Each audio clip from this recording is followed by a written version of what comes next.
results could help Lilly improve the chemical and physical stability of pharmaceutical products for patients on Earth. The investigations launching on this mission aim to bring value to our nation and drive a robust, sustainable market in low Earth orbit. To learn more about all the payloads on this mission that are sponsored by the ISS National Lab, and to learn about current opportunities to become part of the space station research community, please visit issnationallab.org. Now, you heard in that video about an experiment with cotton. Let's take a closer look at that one, because you might be amused by its name, TikTok. And no, it has nothing to do with the social media app TikTok. Here to help us understand the name and why this research is so significant is Principal Investigator Dr. Simon Gilroy. Dr. Gilroy, thank you so much for joining us. Oh, my pleasure to be here. Well, obviously, we've said TikTok. Your TikTok is different from the TikTok most of us know. So what is your TikTok? Yep, we definitely came second. So it's an acronym for Targeting Improved Cotton Through Orbital Cultivation. And what does that mean? What are you trying to do here? So we've got the opportunity to understand a little bit more about how cotton grows by growing it on the space station and doing the kind of experiments you just simply can't do when you're on the Earth. Mm-hmm. And how are you actually going to grow cotton on the space station, and how much of it are you trying to grow? All right, so cotton gets to be a really big plant, so we're not going to grow full-sized cotton plants, 6 foot tall. This is actually the chamber that we are going to send up. So there are 12 of these, which are going to go up onto the space station. Each one of them has 4 cotton seeds in there. And we've set it up so they'll actually germinate while they're on the station. And they'll fill this chamber after about 6 days. Wow, that's amazing. And so what exactly are you trying to figure out in space that can hopefully help us here on Earth? Cotton is an incredibly thirsty crop. It uses tremendous amount of water, hundreds of gallons just to make one t-shirt. And it also uses a lot of inputs like nutrients that the farmers have to add, pesticides. And a lot of those features of cotton, they are root traits. So they're things that, the root takes up the water, the root takes up the nutrients. And so what we're hoping to do on the space station is learn a little bit more about how that root system develops, with the idea that if we can, very specifically for us, understand how gravity directs that root system to grow and spread throughout the soil, we might be able to target features there that then we can give that information to breeders, who will then be able to go down the road of improving cotton. Yeah, basically to make better cotton, right? Yeah, absolutely. That's amazing. How does it feel to have science going up to space today? I mean, it is an amazing opportunity. We've shot a couple of experiments up to the space station before. Every single time, it's a rush to see your stuff going up on the rocket. I got to ask you, why cotton? Cotton, partly because we have the opportunity to understand a little bit more about a really important economic crop with a big environmental footprint on Earth. So using the facilities of the space station to do things that we just could never do on Earth. And also, there have been a lot of plant biology experiments done by a lot of great researchers on the station, but on a relatively few species of plants. And so cotton is going to give us this fantastic tool to ask, how different is it from these other plants and how similar?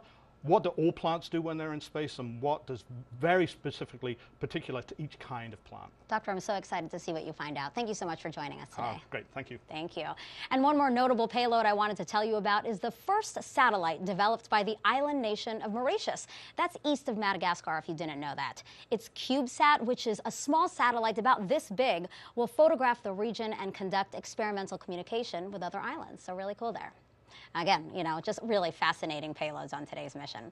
Now let's head back to Shiva for an update. Thanks, Megan. We're just under T-minus 15 minutes and counting to the liftoff of a Falcon 9 carrying cargo Dragon on the next commercial resupply mission to the International Space Station. Now, as we talked about earlier, Dragon was designed with reusability in mind. To date, 9 of our cargo resupply missions have launched on flight-proven Dragon spacecraft. And while we have a history of reflying cargo vehicles and now crew vehicles with the successful launch of Crew 2, as of today, we will also reuse Dragon's heat shield structure for the first time. The heat shield flying today safely returned astronauts Bob Behnken and Doug Hurley to Earth on the Demo 2 mission last year. Reusability allows SpaceX to refly the most expensive parts of the spacecraft, and that in turn drives down the cost of space access. So while Dragon today is a new vehicle, there are a handful of components flying that have seen some space before, the heat shield structure just being one example.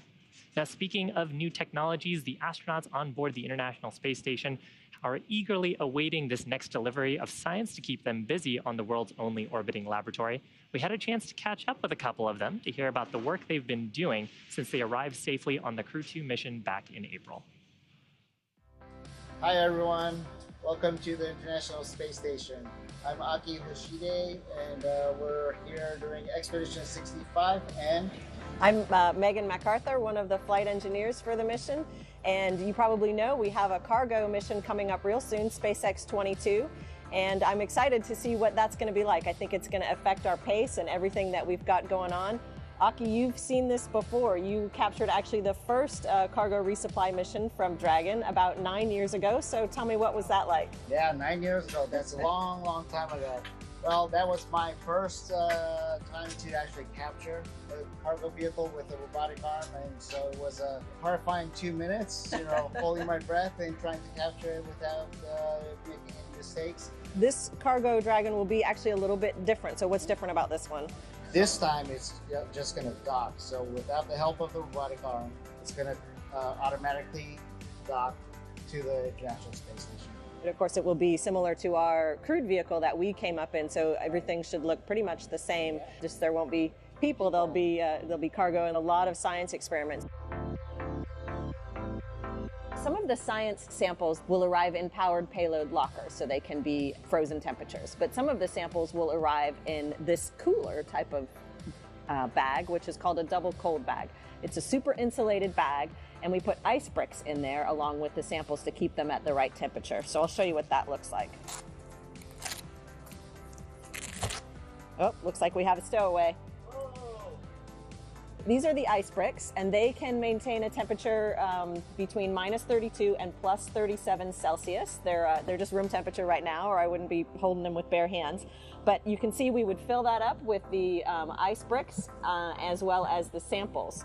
We also send samples home this way, and they have a certain amount of time that they will stay at temperature before they're recovered by the team on the ground.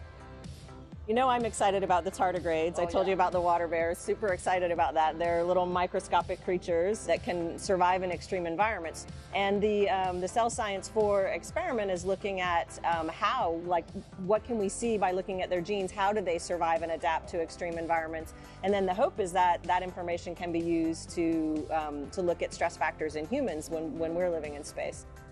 Another one I think is really exciting that has benefits both for us in space but also on Earth is a new ultrasound experiment, the butterfly ultrasound, and it's looking at portable ultrasound technology with mobile tech. Some really exciting stuff that kind of covers a big spectrum. Yeah.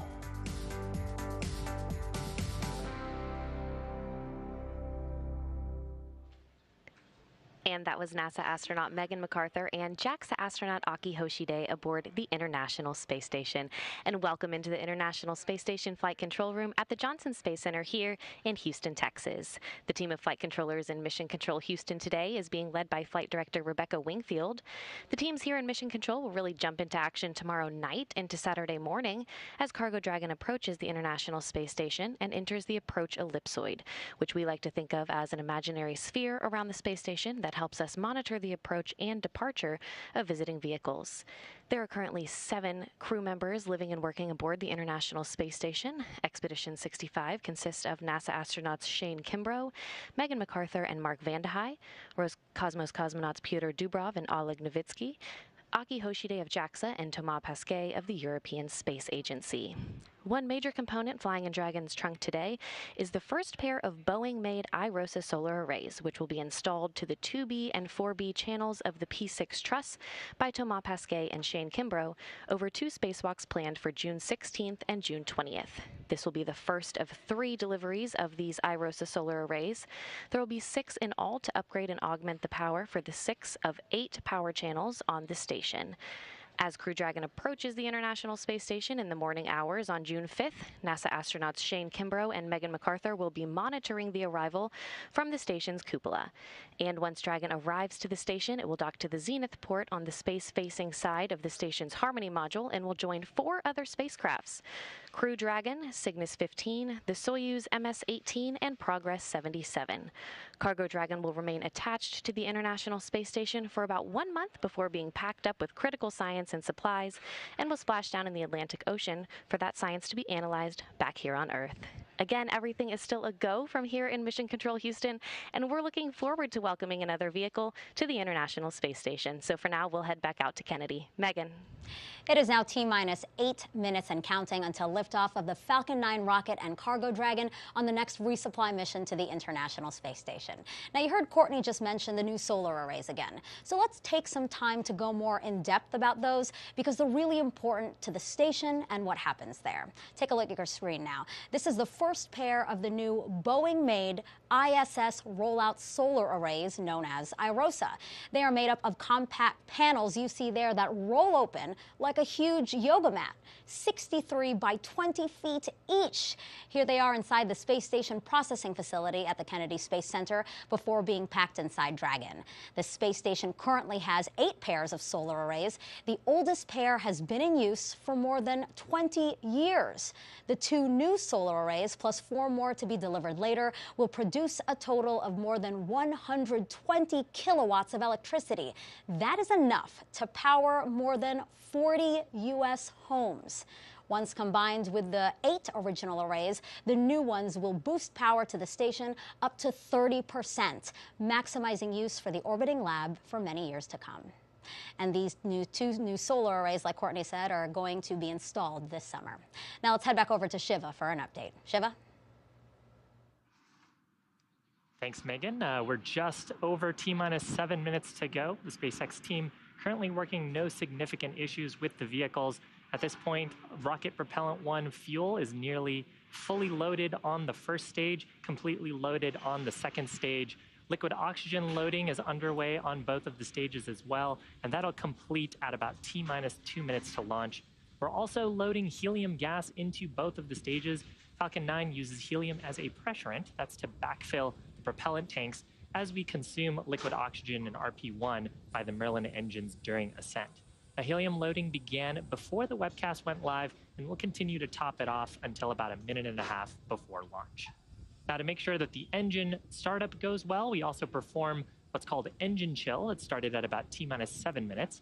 We flow a small amount of that super chilled liquid oxygen into the Merlin engine turbopumps, and we do that to avoid thermal shock to the mechanical components once we get that full flow of super chilled liquid oxygen on engine start.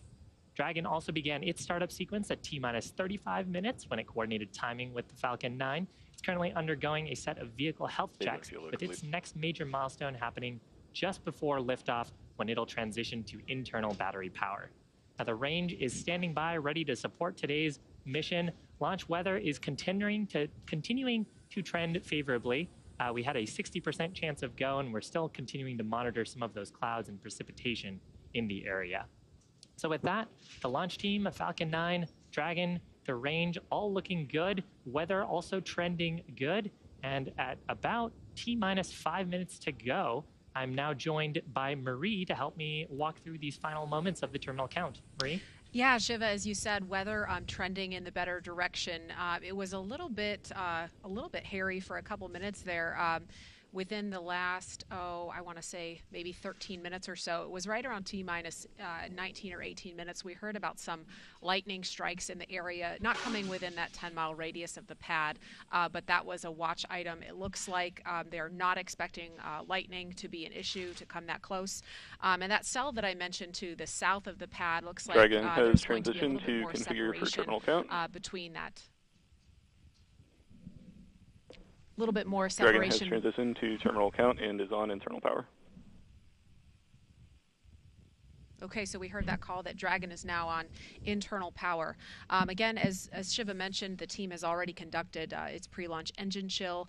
Again, this is when SpaceX injects a small amount of super chilled liquid oxygen to prepare those Merlin engines inside the first stage to allow for full propellant flow during flight.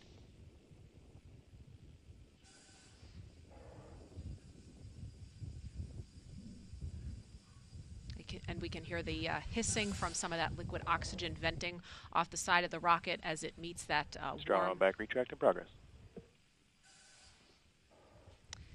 We just heard the call out there as well for strong back retract. The strong back is the truss structure next to Falcon 9 that provides propellants and power to the vehicle. So you can see the clamp arms are opening around the second stage, and the strong back will retract a couple of degrees away from the vertical position, helping to clear the way for Falcon 9's ascent. In these last few minutes, Falcon 9 is performing a set of health checks on its primary communications, avionics, and propulsion systems in preparation for flight. We'll continue to hear call-outs. The engines are sufficiently chilled in, and for some of these milestones that are coming up next. And there you can see the strong back starting its retraction away from the vertical position.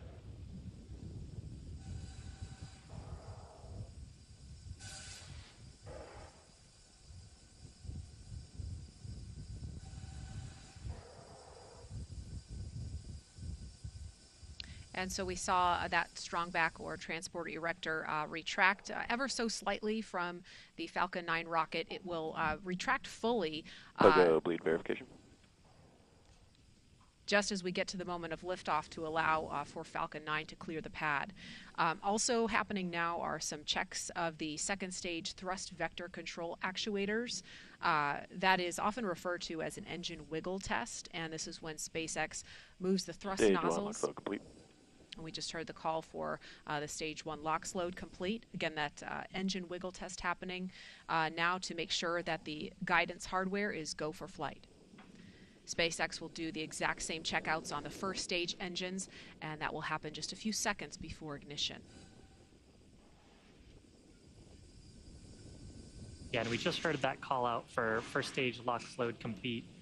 Next major activity here will be second stage LOX load complete. Usually happens around the T-2 minute mark, and that wraps up propellant loading for Falcon 9 until liftoff.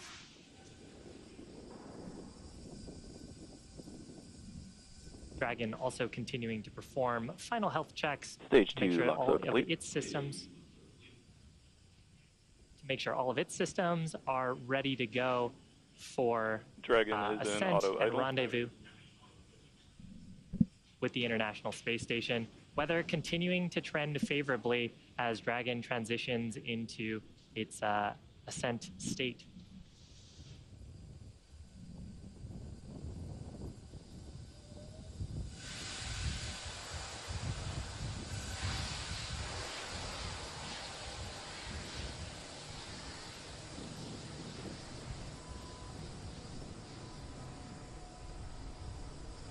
Weather remaining go as we are approaching the T-1 minute mark when Dragon will transition to internal power.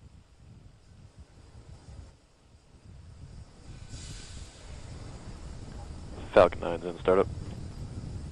Dragon is in countdown.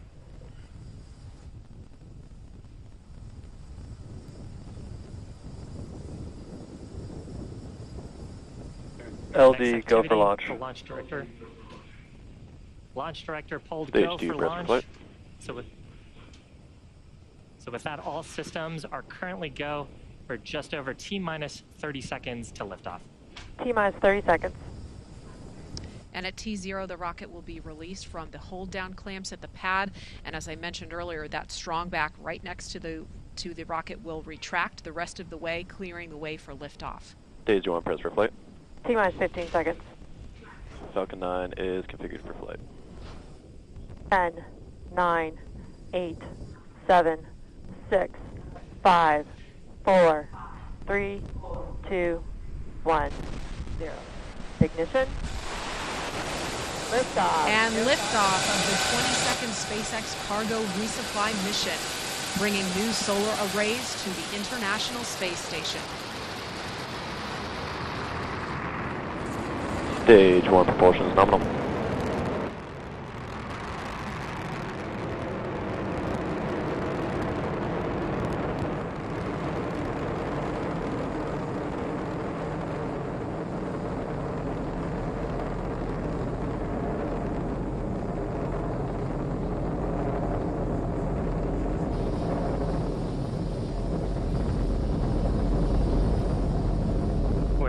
Plus 40 seconds into flight. Awesome shot looking Power and back telemetry at nominal. The Cape, where Falcon 9 has launched. We're coming up on the next major milestone. That's the point of maximum aerodynamic pressure. That's when the stresses on the vehicle will be the highest. Execute. So in preparation for maximum aerodynamic pressure, we throttle down those Merlin 1D engines. Now that we're through that point, we'll throttle back up and continue on to the next of our sequence of events. We have several happening in rapid succession. That'll be main engine cutoff, followed by a stage separation. Then we'll have a first stage flip maneuver, second engine start, number 1, and then a boost back burn on the first stage.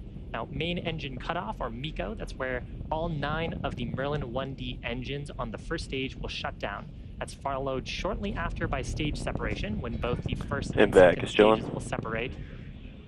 From there, the first stage will flip to prepare itself for entry. A few seconds later, the Merlin vacuum engine on the second stage will ignite to boost the Dragon into a low Earth orbit. That's called SES-1. And then finally, on the first stage, we'll have boost back burn start to slow down the first stage in preparation for re-entry. So again, those 5 events: MECO, stage separation, first stage flip maneuver, second engine start, and then the boost back burn, all coming up just in under 10 seconds from now.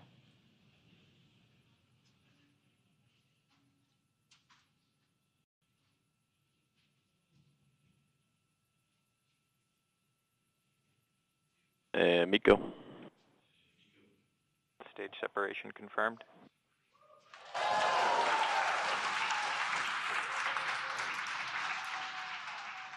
MVAC ignition. Stage 1 boost back startup. So successful Merlin vacuum engine startup. First stage has begun its boost back burn. That burn expected to last about 30 or so seconds. Here's a shot of the second stage Merlin vacuum nozzle. You can see it starting to heat up as we begin this burn. The second stage will continue to burn here for several minutes until about the T+8 minute mark.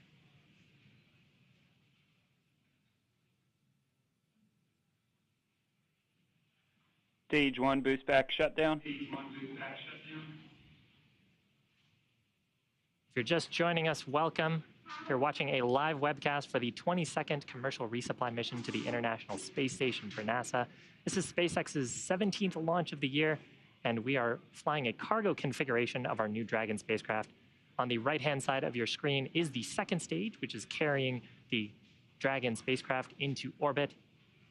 On the left-hand side of your screen, you can see Falcon 9's first stage with the grid fins extending. It just completed its boost back burn and is making its way back to our drone ship. Now, the rocket has to do more than just go up. It has to go sideways really fast. At liftoff, gravity is pulling straight down on the rocket, but as we ascend, we tilt the engines. That's called gimbaling, and that begins to turn the rocket horizontally. We're still going up, but we're also heading horizontally away from the launch pad. That maneuver is called a gravity turn. The rocket typically needs to go about 7.5 kilometers per second, or about 17,500 miles an hour, to avoid being pulled back down to Earth and to get into orbit. So that's what the second stage is doing right now. Now, the first stage, in order to make its way back to our drone ship, named, of course, I Still Love You, it has 2 more burns to do. First is an entry burn. It'll ignite 3 of its Merlin 1 engines. That'll help to slow it down as it re-enters the Earth's atmosphere. And then the next activity will happen much closer to the drone ship. That is the landing burn. Will ignite just the single center Merlin engine to bring the vehicle's speed rapidly down to 0. You can see the grid fins that are extended on the left-hand side of your screen. We use those for atmospheric control. They help steer the Falcon 9 to make sure we make our way back to that drone ship as we get into the thicker parts of the Earth's atmosphere. And you'll occasionally see periodic bursts of a white gas like that. That's our attitude control system, giving us little corrections to our attitude. The next major event coming up here for the first stage is entry burn. 3 of the Merlin 1D engines will ignite. Second stage burn continuing to look nominal. Second stage has a little ways to go. It won't be done with this burn until about the T+8 minute mark.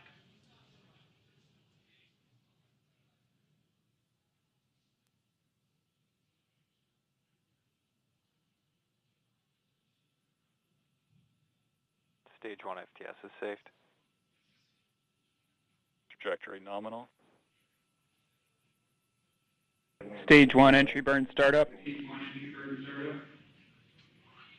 So with that, 3 Merlin 1D engines on the first stage igniting to reduce the vehicle's velocity. You can see that on the bottom left corner of your screen. This burn expected to last about 20 seconds. So from here, the grid fins will continue to take the first stage towards our drone ship stationed out in the Atlantic Ocean. At this point, T plus 6.5 minutes into flight, second stage is making its way to the initial orbit to drop off the Cargo Dragon spacecraft. And if you're just joining us, welcome. On your screen is a live view of Falcon 9's first stage on the left, the second stage on the right. We had an on-time liftoff at 1:29 p.m. Eastern Time. Nominal ascent so far. Talking a little bit more about Stage 1 transonic. Talking a little bit more about the first stage. So the next major event coming up is that landing burn. Landing burn is what will bring the vehicle speed rapidly down to 0.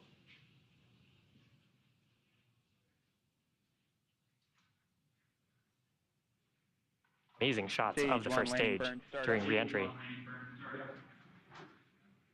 Once we get closer to the drone ship, we will deploy our 4 symmetric landing legs around the base of the first stage for hopefully a nice soft touchdown on that drone ship. You can see a shot of that on the right-hand side of your screen.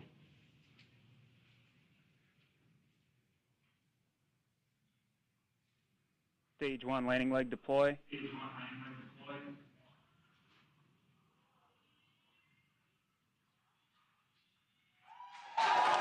Picture perfect landing of that Falcon 9 for the first stage. First landing for this first stage. 86 successful recovery overall for SpaceX. Fantastic. Now coming up shortly, second stage is not done. It will be coming up on second engine cutoff. About under 30 seconds from now. It's been burning that whole time since stage separation to bring the 7,000 pounds of cargo into the initial orbit around our planet. And you can see we're getting close to orbital velocity.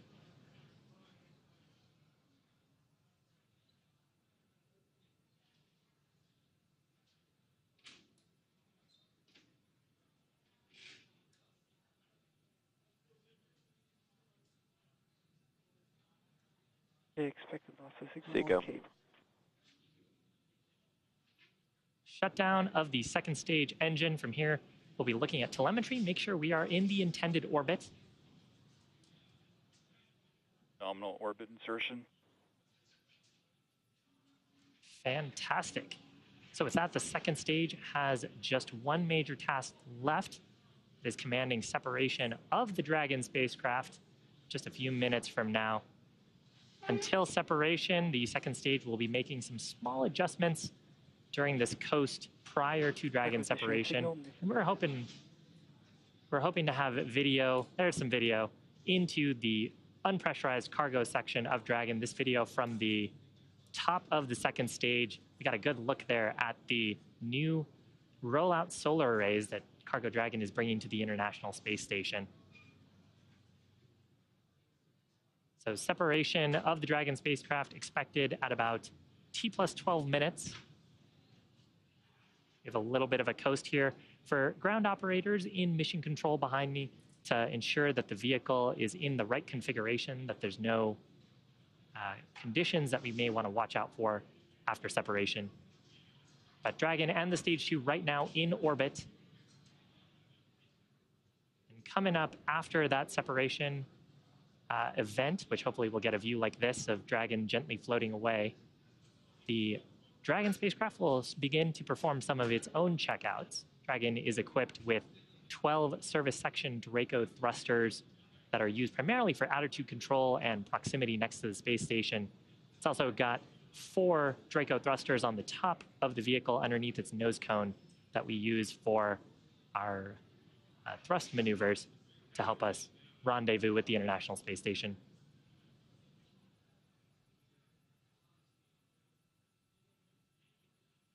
So again, successful ascent, successful recovery of our first stage just a few minutes ago. You're looking at a live shot into the Cargo Dragon unpressurized section from the second stage that is in orbit around our planet. Our next major activity coming up shortly, that is Dragon separation from Falcon 9's second stage.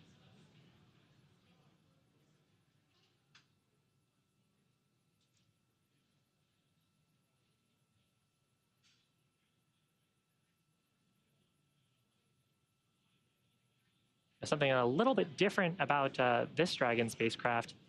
If you followed our first version of Dragon, you'd know that it had deployable solar arrays.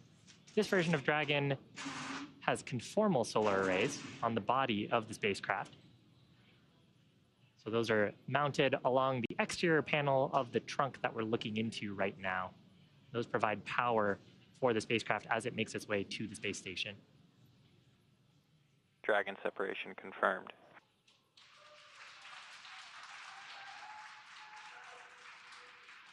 Lovely planet Earth on the left-hand side, Dragon floating away. You can see the rollout solar arrays from this view atop Falcon 9 second stage, watching Dragon gently float away. So again, activities coming up for Dragon. It will begin its service section Draco checkouts, followed shortly after that by the nose cone Expected loss of signal. opening. And that's going to complete my coverage here from Hawthorne. But why don't we check in with Courtney at the Johnson Space Center in Houston. Courtney?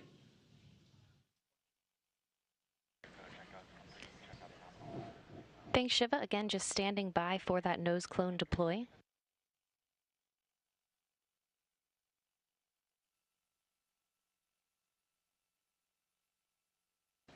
The nose cone Dragon will use for its major burn maneuvers coming up.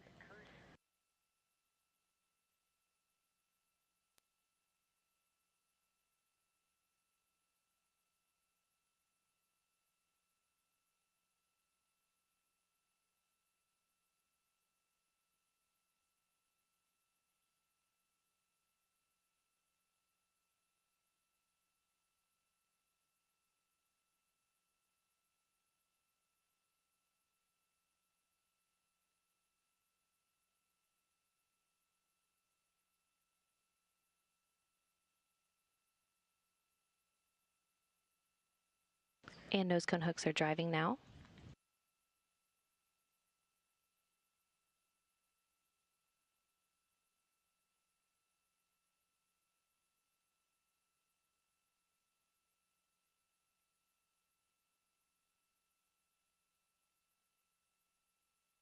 And the hooks are halfway open, again standing by for them to be fully open.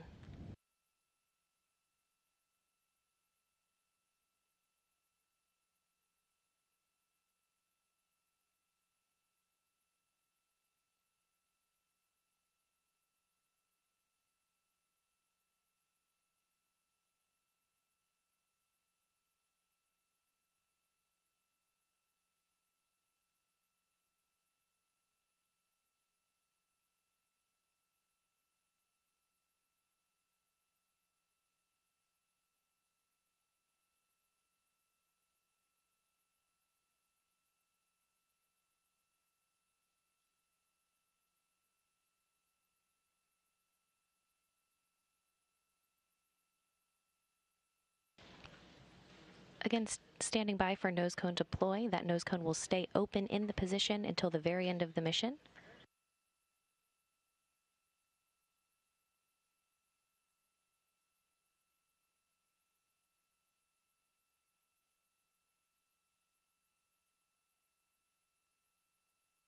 And the first set of nose cone hooks are open, and the second set are starting to open now.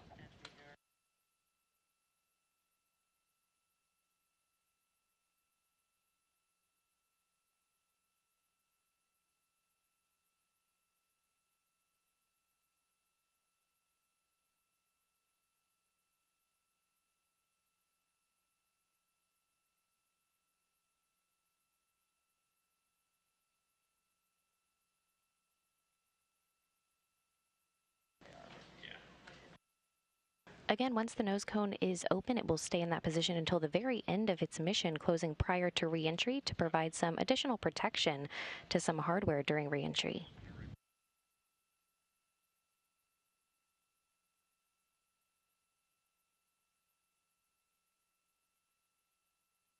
Expected loss of signal, Newfoundland.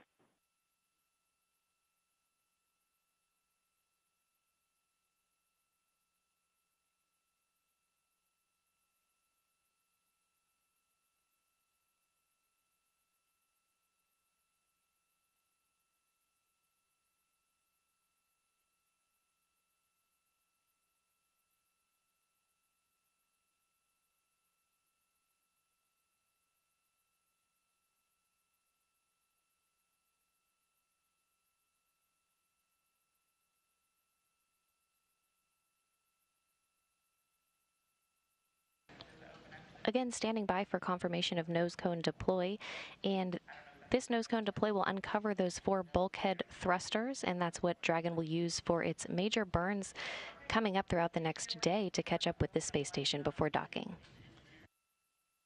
Acquisition of signal, Goonhilly.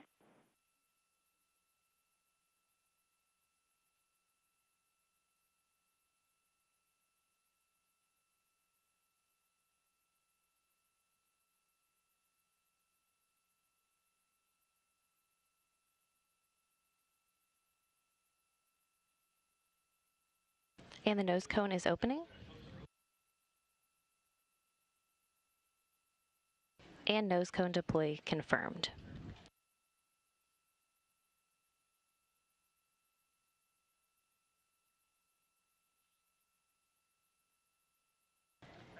And with nose cone deploy now confirmed, now joining me on the phone is manager of the International Space Station Office for Systems Engineering and Integration, Jeff Arend. Jeff, one major component in Dragon's trunk today is the first set of iROSA solar arrays. Can you tell us the importance of augmenting the station's power supply through these iROSA spacewalks later this month? Absolutely, Courtney. How do you hear me? I hear you great. Okay, very good. Yeah, that's a great question. So I'm going to kind of start at the beginning a little bit because the punchline at the end is probably the best. But, over time, our solar arrays age. And so the first set of arrays have been up there over 20 years. Our most recent arrays we brought up, just before shuttle retirement. Those arrays are over 10 years old as well. And then the set in between are closer to 15 years old. So over time, the arrays aren't as efficient at generating power. So that's one of the things we wanted to fix with the augmentation. So when the first 2 we do are the oldest arrays, which makes sense, the first 2 that we replace. And that will effectively restore those arrays back to what we would call their beginning of life properties. And in the case of the newer arrays, the ones that are 10 to 15 years old that will eventually get the iROSAs, they'll actually be able to generate more power than they can today.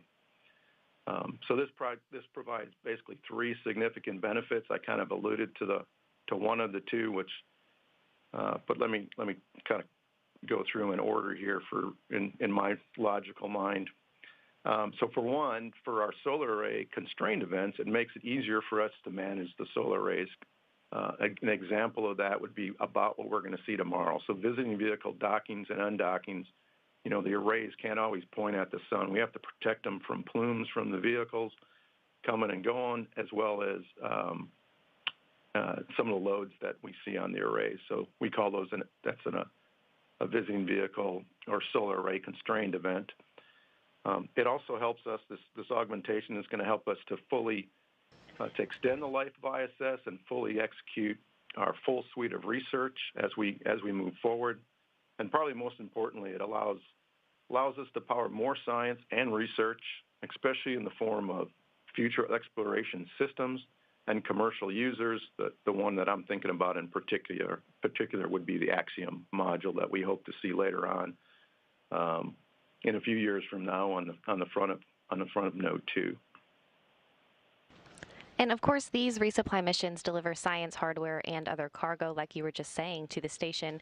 How critical are these deliveries for the station and astronauts? So over any 6-month planning period, there are hundreds of experiments being conducted on board. The vehicle that delivers our crews, or the vehicles that deliver our crews, they do a great job of getting the crews there safely to and from station, but their cargo capacity is very limited, on the order of 100, maybe 200 kilos. We couldn't conduct all the science we do, as well as provide for our crew members, without our cargo resupply vehicles, which can carry about, in this particular case, about 2 metric tons of pressurized cargo and research. Our cargo flights are vital to maintaining and fully utilizing our orbiting laboratory. In the case of this SpaceX 22, we're bringing up about 900 kilos of research supplies to support our ongoing science program, and it will also return about 1,200 kilos of science samples and supplies for human research, biology, biotechnology, physical science investigation, and education studies. The return piece of this, the science and research return, it can't be emphasized enough, because a unique service that the SpaceX cargo vehicle provides is return cargo. Otherwise, the only way we can get return cargo down in samples is on our crewed vehicles, which again is fairly limited. These vehicles also bring critical spares to help us maintain our onboard systems, keep the spacesuits maintained, and of course provide food and crew support items. So super critical to what we do each and every day. And as always, it's a busy time aboard the International Space Station, with cargo vehicles and crews coming and going. 1 Russian spacewalk behind us and 2 U.S. spacewalks later this month. Can you kind of lay out how complex the next few months will be for the station program and the global partnership? Complex. Well, I hope I don't have to call it complex. Maybe exciting, fast-paced, fun times. We plan everything to a T and analyze it, do those kind of things. So we like to try to eliminate the complexity, is the way I would kind of describe it. But you're right, it's a very busy time. And so from a visiting vehicle point of view, I think the upcoming amount of traffic is about as busy as we've ever had. There are also going to be some configuration changes, mostly on the Russian segment, that will keep our flight control, engineering, and partners very busy over the next few months. As you pointed out, with the completion of the Russian segment EVA, which was actually yesterday, it seems like days or weeks ago, as fast as everything is going here lately. But the Russian segment is now going to be ready for the undock of the docking compartment, which is another module that's been on board for about 20 years or so. And this opens the port up for the next, basically the 3rd large module that our Russian partners will be bringing to ISS. It's the MLM, or Multi-Purpose Logistics Module, and that docking is later in July. But before that, shortly after SpaceX docks, we'll be conducting 2 EVAs ourselves, one on the 16th and the other, if things go well, on the 20th of June, to install the IROSA arrays. Maybe this is where complex comes into play. All EVAs are challenging, but these IROSA arrays in particular are probably more so than some of our other ones. And then finally, shortly after the MLM arrives, near the end of July, we'll need to relocate the Crew 2 vehicle from the Node 2 forward port to the Node 2 Zenith port, which will enable the launch and docking of the OFT-2 crew demonstration vehicle near the end of July, the first part of August. So yes, a very busy, exciting time for us. All right, Jeff. Well, thank you so much for joining us today. And back here in the International Space Station Flight Control Room, flight controllers are monitoring the systems on the station itself ahead of Dragon's arrival Saturday morning. Again, once Dragon crosses that approach ellipsoid, which we see as an imaginary sphere around the station, flight controllers here in Mission Control Houston will begin joint operations with SpaceX teams over in Hawthorne, California. NASA astronauts Shane Kimbrough and Megan MacArthur will be monitoring the approach and arrival of Dragon, with the planned docking Saturday morning at 4 o'clock in the morning, Central Time. Once Cargo Dragon is docked to the station, MacArthur and Kimbrough will begin hatch operations to open the hatches between the International Space Station and Cargo Dragon. And again, everything is still on track in the International Space Station Flight Control Room, so that'll do it for us here in Mission Control Houston. Now back over to Kennedy. Megan? Thanks, Courtney. That's going to wrap up our launch coverage of NASA's 22nd SpaceX commercial resupply services mission. Cargo Dragon is on course to dock to the International Space Station at about 5 a.m. Eastern Time Saturday morning. We will, of course, have live coverage of rendezvous and docking beginning at 3:30 a.m. Saturday morning Eastern Time. In the meantime, you can follow the mission at nasa.gov. Thank you so much for joining us. We'll leave you with some beautiful views of today's launch. T-minus 15 seconds. Falcon 9 is configured for flight. 10, 9, 8, 7, 6, 5, 4, 3, 2, 1, 0. Ignition. Liftoff. And liftoff of the 22nd SpaceX cargo resupply mission, bringing new solar arrays to the International Space Station.